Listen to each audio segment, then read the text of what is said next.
My father said into the microphone, "Give your sister your apartment as a wedding present." His voice rose above the chandeliers, firm and proud. The 200 guests froze in the middle of the meal. My mother's smile didn't falter until Charlotte blinked, pretending to be surprised. I stood there, my drink in my hand, all eyes on me. The music stopped. Someone whispered my name, period, and then a man I had never seen before stood up from the crowd and said, quiet and quick, "Touch your assets again and you'll lose yours." The room went silent. My father's jaw dropped. "Before I tell you the rest, tell me where you're listening from so I know I'm not alone, period." I used to think that silence kept the peace, that if I smiled at the right time, nodded at the right moment, and never let my voice waver, my family would finally see me as one of their own. But peace built on silence quickly cracks, especially in a home like ours. My parents were big on appearances.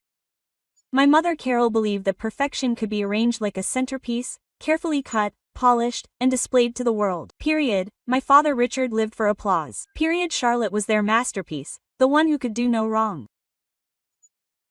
And I was the one thing he couldn't brag about, but couldn't afford to lose when people asked me what my job was. My mother would laugh lightly and say, "Isabella worked in finance somewhere, I think." She never mentioned that I was Vice President of Development for Asia Pacific, that my signature could move millions of points for her.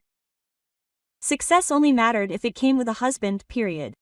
Charlotte, on the other hand, didn't have to earn her brilliance.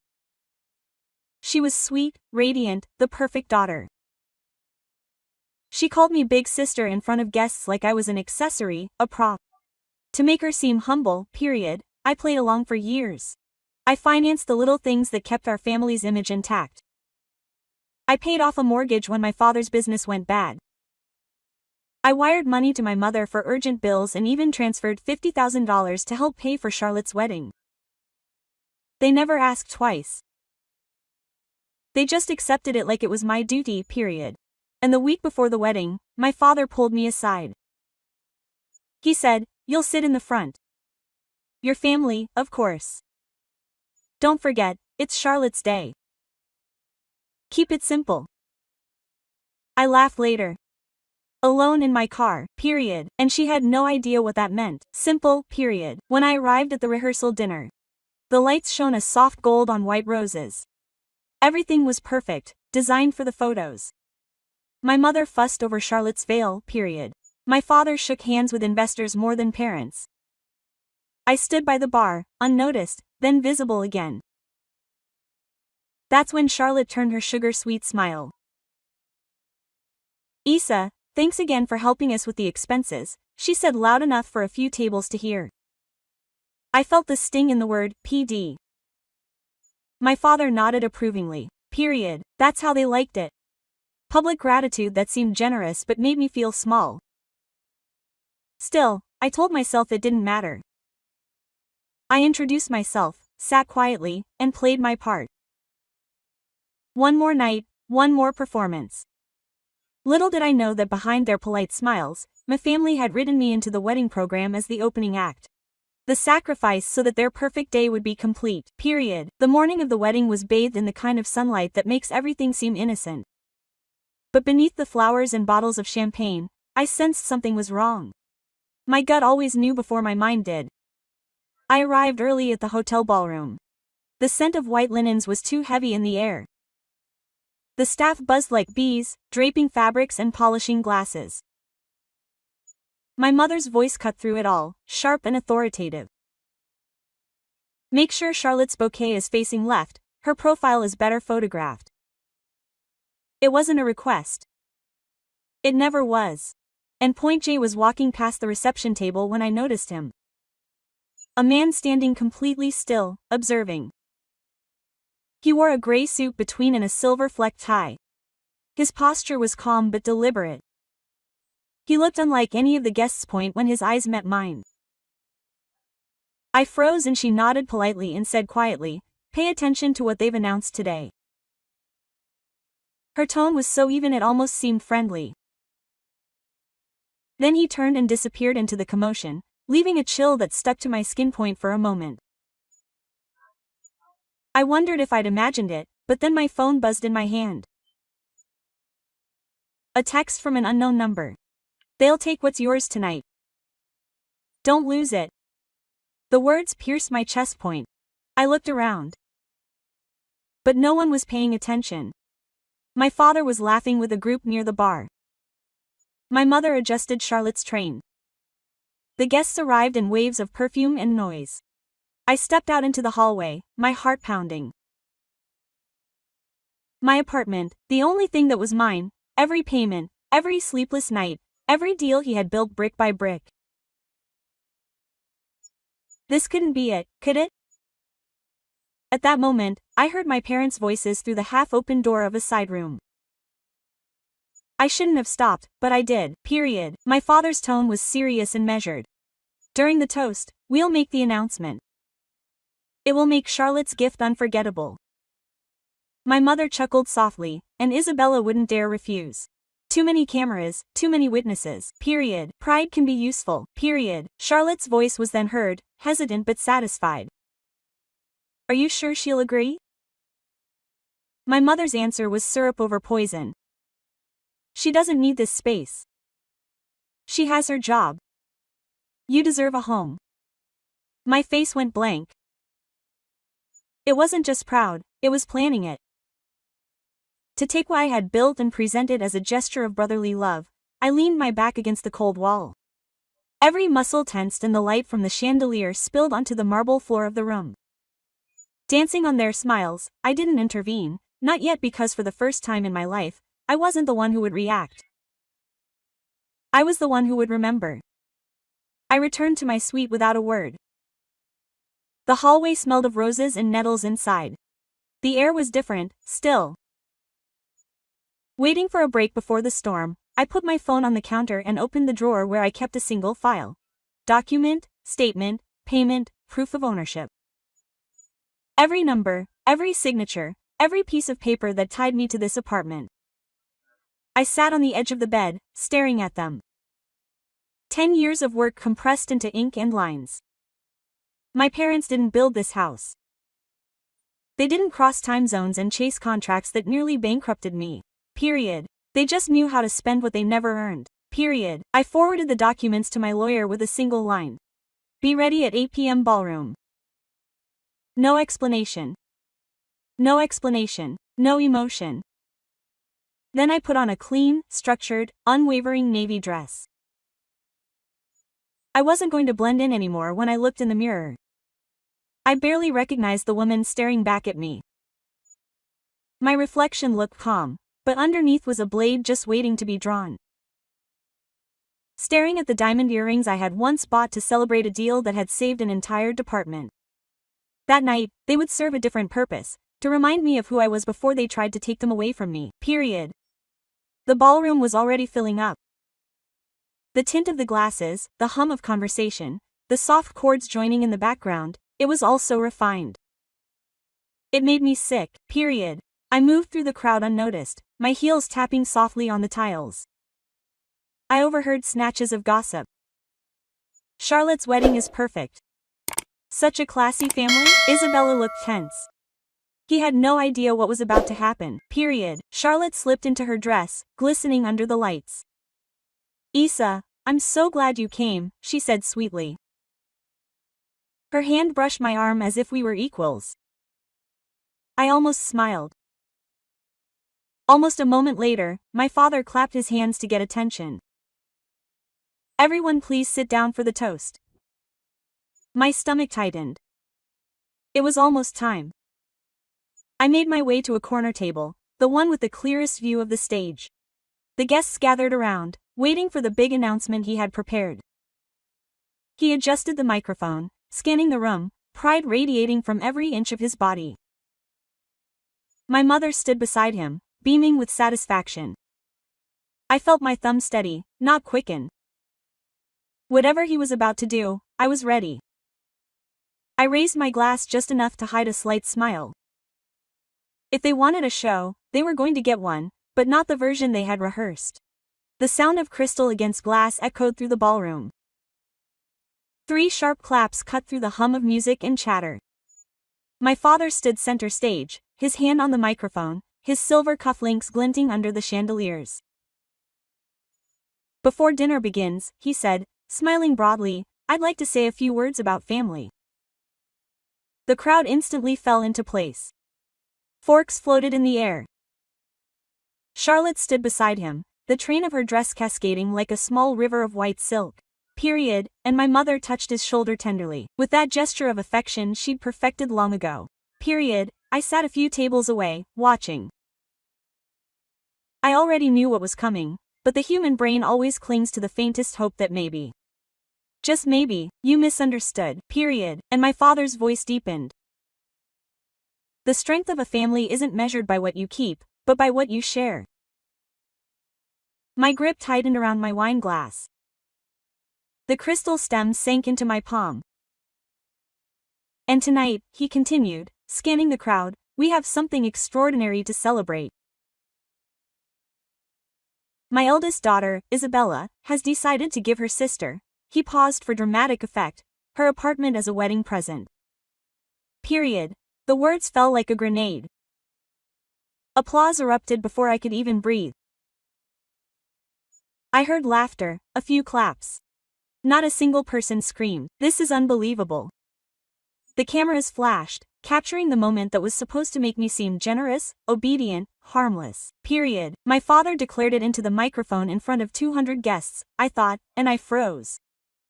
I didn't stand up. I didn't speak.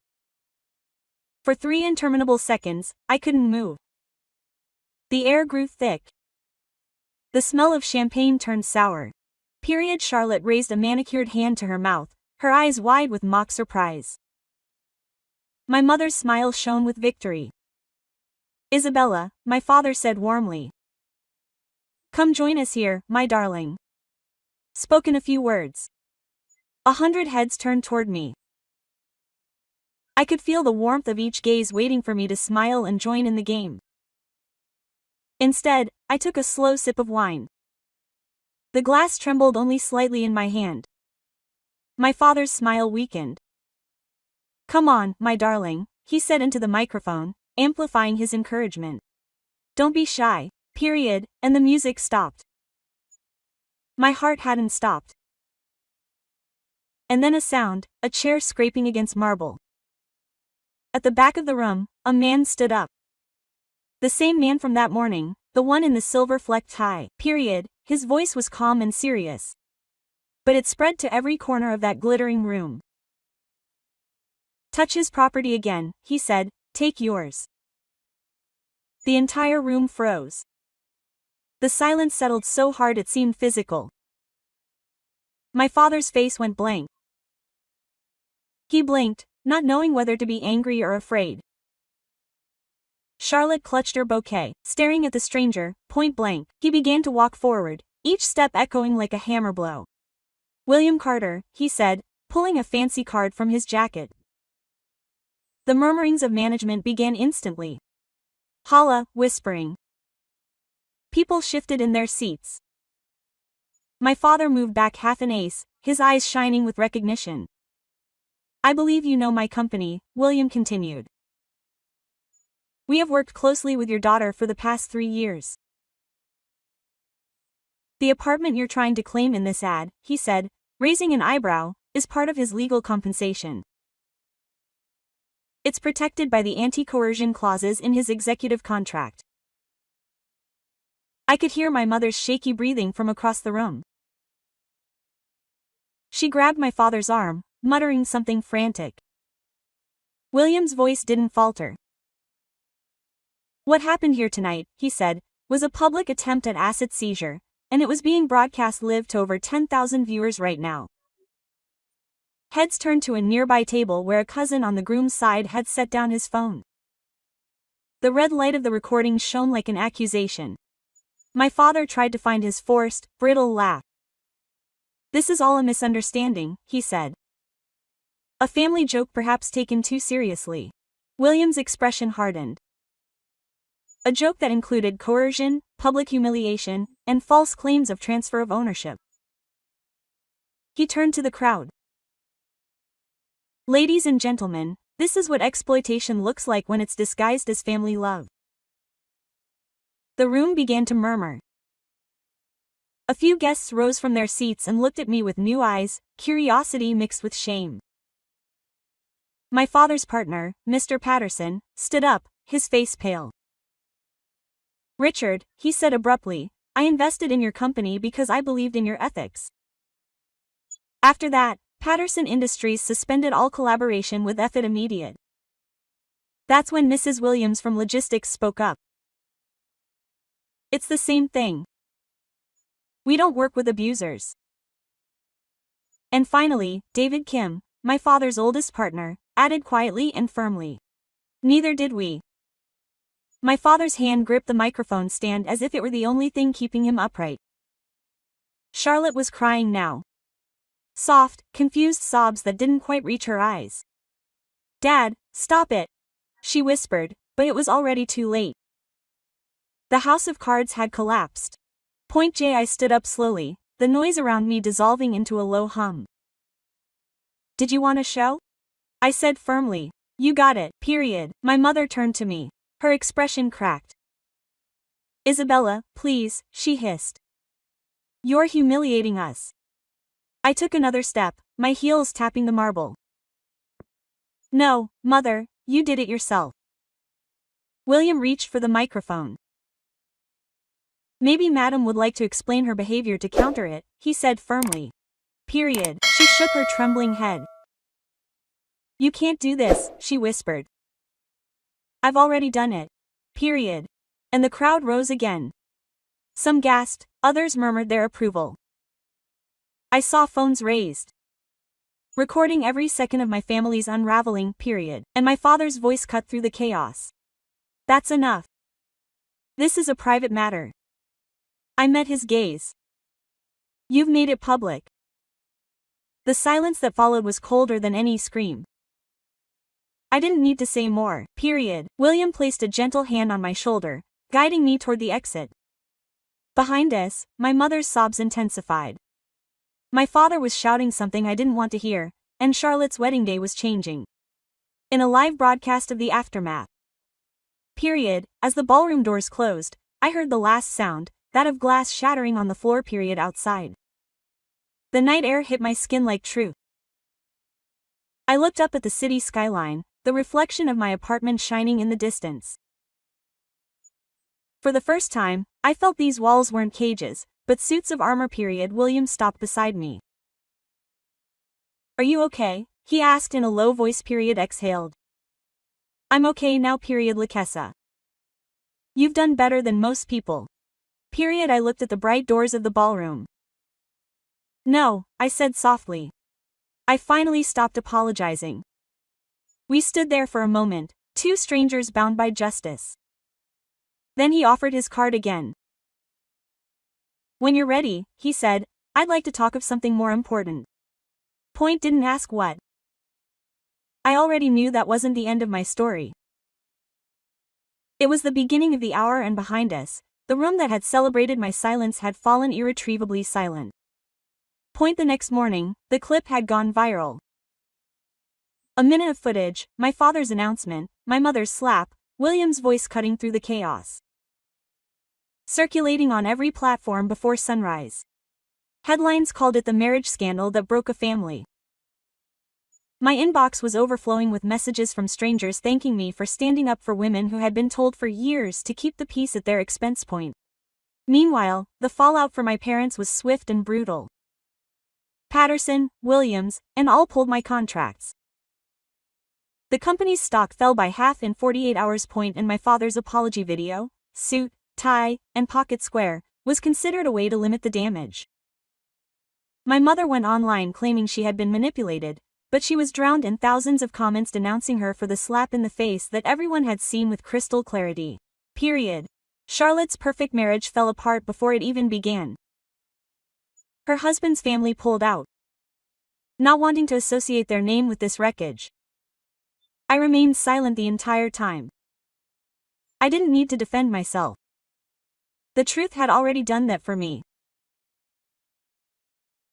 When William called me to offer me a seat on the board of directors of Carter Finance, I accepted not for revenge but for guidance because for the first time I was no longer outliving my family. I was rebuilding myself weeks later. I stood in front of the floor-to-ceiling windows of my apartment. The city lights shone like silent applause. The same glass walls they had tried to take from me now reflected everything I had gained. Freedom, clarity. The one thing on the shelf next to me was a framed photo of my grandmother, underneath which she had written, "Don't let them steal your light." Period. I smiled. He hadn't. He never would. Period. If you've ever had to sit alone at a table full of people who called you family, know that you are not alone. Share your story below and subscribe. The next story might be yours. Mr.